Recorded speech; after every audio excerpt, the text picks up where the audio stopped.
গ্রীষ্মের শুরু থেকে পাল্লা দিয়ে বাড়ছে গরম, তীব্র দাবদাহে পুড়ে নষ্ট হচ্ছে ফসলও। তবে সাতক্ষীরায় বাসমতি জাতের বিনা 25 ধান চাষে অভাবনীয় সফলতার মুখ দেখছেন কৃষকরা। এ বিষয়ে বিস্তারিত জানাতে সাতক্ষীরা থেকে যুক্ত হচ্ছেন সহকর্মী শরীফুল্লাহ কায়সার সুমন যুক্ত হচ্ছেন আমাদের সঙ্গে। সুমন, এই মৌসুমে ধানের ফলন কেমন হয়েছে বিস্তারিত জানাবেন। লিনিয়া, আপনি যেমনটি বলছিলেন যে এই সাতক্ষীরা সহ খুলনা অঞ্চলে এবার কিন্তু আসলে ধান ফসলে কিন্তু ব্যাপক সফলতা এনেছে কৃষকরা।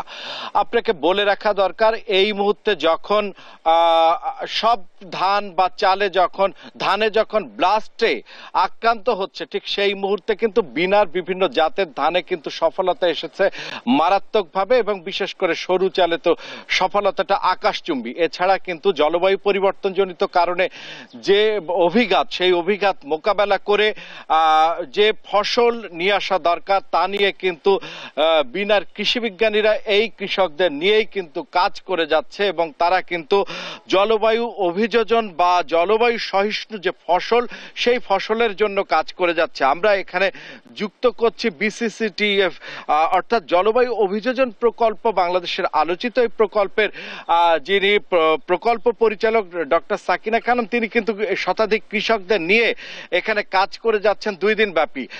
এই যে উষ্ণায়নের ফলে ফসলের যে ক্ষতি এবং তার পরিপ্রেক্ষিতে কৃষকদের করণীয় নিয়ে আপনার পরামর্শ কি? জলবায়ু পরিবর্তন ট্রাস্ট ফান্ডের যে প্রকল্পটি, এটি আসলে মাননীয় প্রধানমন্ত্রী ওনার নিজস্ব ফান্ডে অর্থায়ন এবং তহবিলে তৈরি করা একটি ফান্ড, যে ফান্ডের বিনা একটি অঙ্গ এই ফান্ড থেকে একটি এই প্রকল্প পেয়েছে। সেটা হলো যে পরমাণু কৌশলের মাধ্যমে আমাদের হাওর, চরাঞ্চল, লবণাক্ত এবং পাহাড়ি এলাকায় জলবায়ু পরিবর্তনশীল জাত জলবায়ু পরিবর্তনে যে সহিষ্ণু জাত উদ্ভাবন এবং প্রযুক্তি উদ্ভাবন নিয়ে আমরা কাজ করে যাচ্ছি। সেই লক্ষ্যে আমরা বিভিন্ন ধরনের লাইন তৈরি করেছি এবং কৃষককে তার বার্তা পৌঁছে দেওয়ার জন্য আমরা বিভিন্ন ধরনের প্রশিক্ষণের আয়োজন করেছি। আপনারা যা একটু আগেই শুনলেন যে 2 দিন ব্যাপী এই প্রশিক্ষণ আমাদের চলমান অবস্থায় আছে, এখনো চলছে। আজকে এই ক্ষেত্রে কৃষকরা কি কৃষি এবং সবুজায়নে ভরে দিতে পারবে কিনা, এবং বিশ্বের এই দক্ষিণ অঞ্চলের যে উষ্ণায়ন সেটি কমাতে ভূমিকা রাখবে কিনা, আপনি আশাবাদ ব্যক্ত করেন কিনা? জি, এই প্রকল্পের মাধ্যমে আমরা আসলে যেভাবে কাজ করে যাচ্ছি তাতে কিন্তু এই যেখানে আর কি জলবায়ু ঝুঁকির মধ্যে আছে, যেমন সাতক্ষীরা অঞ্চল লবণের নিচে, লবণের পরিমাণ অনেক বেশি।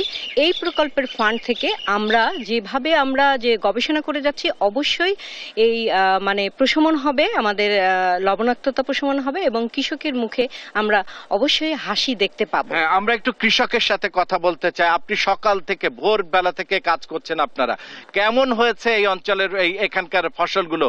ফসল খুব ভালো হয়েছে। তো সার মারিয়ার সার বেশি লাগে, ফসল খুব সুন্দর ফসল হয়েছে। সুন্দর ফসল হয়েছে।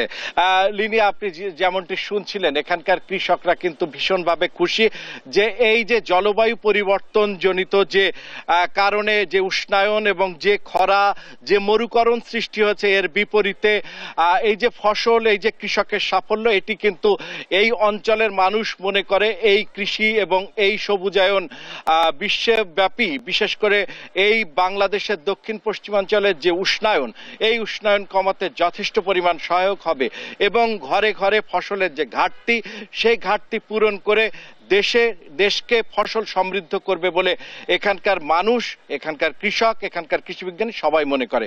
এই ছিল সর্বশেষ। লিনিয়া, সুমন, অসংখ্য ধন্যবাদ আপনাকে। দর্শক, সাতক্ষীরা থেকে যুক্ত ছিলেন সহকর্মী শরীফুল্লাহ কায়সার সুমন।